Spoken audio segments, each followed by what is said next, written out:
Guys, welcome to my channel. In today's video I want to talk about the difference between the Pi network and also Bitcoin. Please support by subscribing and liking. Now let's get to the main reason why you're watching this video. Bitcoin is pretty much the face of cryptocurrencies and I want to see how Pi coins compare to that. This video is basically going to compare the similarities and also differences and also answer the question of whether or not Pi coins could potentially be the next Bitcoin. Now I do think that this is a pretty big shoe to fit, but there are also some striking similarities between the two cryptocurrencies. One thing you have to know is that the idea of the Pi network really derived from Bitcoin. The original idea of Bitcoin was to create a decentralized currency that's used like cash, and the creator here wanted to see people use Bitcoin instead of cash for everyday transactions. One of the reasons that he or she did this is because they had a distrust of institutions, especially right after the 2008 financial crisis. During this time, banks and institutions failed to protect the average person. Instead, they were the reason for the collapse, and our money was used to bail them out. I think this movement really launched the start of blockchain and also cryptocurrencies in general. And from this, Bitcoin was introduced to the general public, and over the years I think the idea of cryptocurrency has really started to gain some traction, and I've no doubt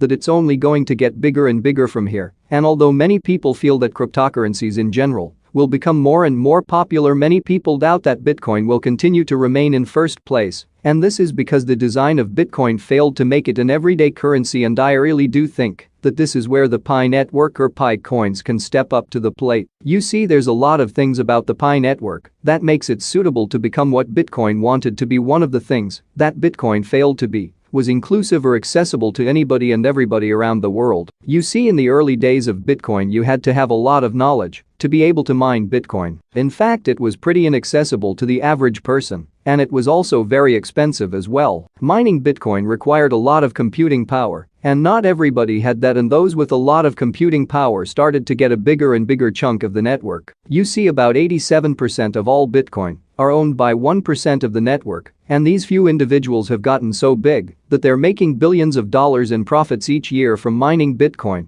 And even though Bitcoin is technically decentralized, a very small number of people do have control over the network. Now I think the creators of the Pi network realized this to be a problem, and instead of forcing people to use computing power to mine coins, they allowed people to mine just from their phones, and anybody around the world will now have the ability to mine Pi coins from the Pi network just using a mobile device. I think this ends up creating a much more fair system compared to Bitcoin. And the wealth here is going to be much more evenly distributed among miners, and one of the reasons that this is possible is the network uses the Stellar Consensus Protocol. The basic idea here is that we are not actually mining any Pi coins from our phone. Instead, what we have on our phone simply serves as a record for the developers here, and the developers here are going to distribute Pi coins based on these records when the time comes. I think this is a pretty elegant way to bypass the need for competing power to be able to mine any cryptocurrency, and it also helps anybody increase their stake on the network by simply promoting it, thus basically creating a much fairer system compared to Bitcoin.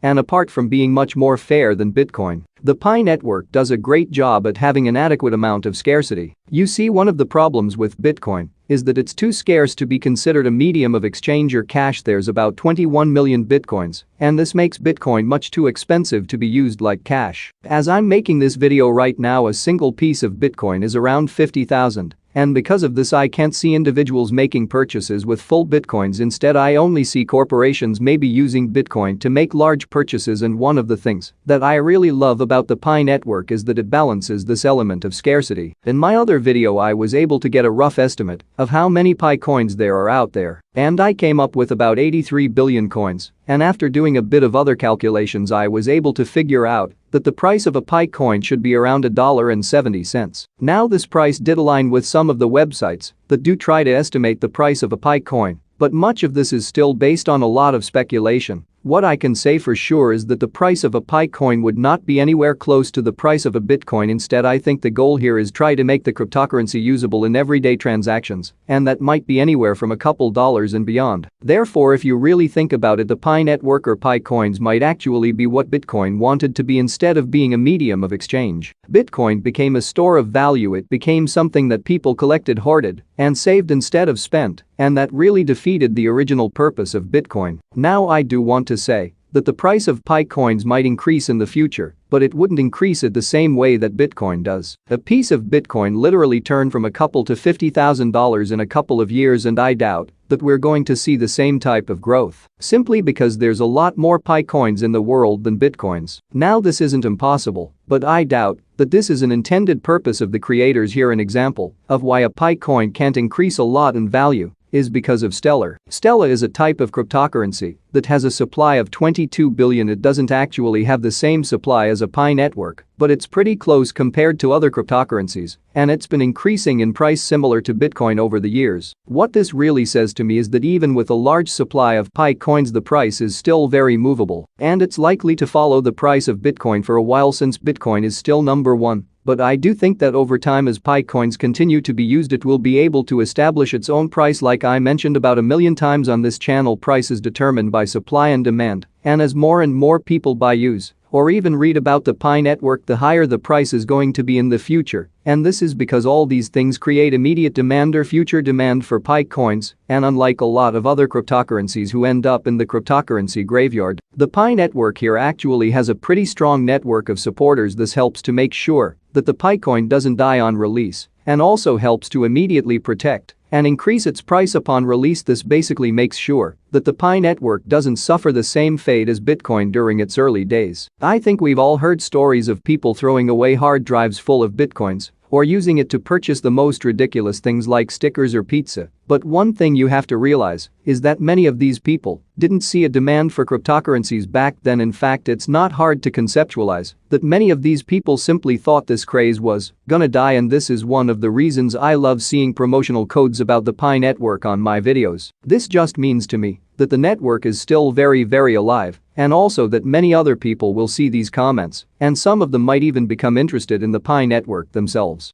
I really do think that the referral system here is probably one of the most intelligent things about this project, because without it, this would just be another cryptocurrency out of thousands of other cryptocurrencies without any value. Instead, what we have here is that without the currency being officially launched, we already have people speculating about its value, and there also will be a lot of official and also unofficial places where the Pi network or Pi coins will be officially used. Right now, the Pi network has above 25 million official users, and this is actually pretty far from the ultimate goal of 100 million users. But as it gets bigger and bigger, it's also a lot easier for the network to grow exponentially. I do think that we're going to get close to 100 million users by the end of this year, and this might not be close to the number of people who adore Bitcoin, but it's still pretty significant. Nevertheless, and the goal from the developers here is to release Pi coins as a decentralized cryptocurrency by the end of this year. This means that whatever concerns, questions, and doubts you have about the Pi network will be answered by the end of this year. What we can see so far is that Pi coins really address a lot of the issues with Bitcoin. Like I said, Bitcoin was created to become a medium of exchange, but it ended up being a store of value. It was way too scarce and inaccessible for the average person, and because of that, few mining companies now own the majority of Bitcoin supply. This include companies in China, companies in Southeast Asia, and also companies in America, and they own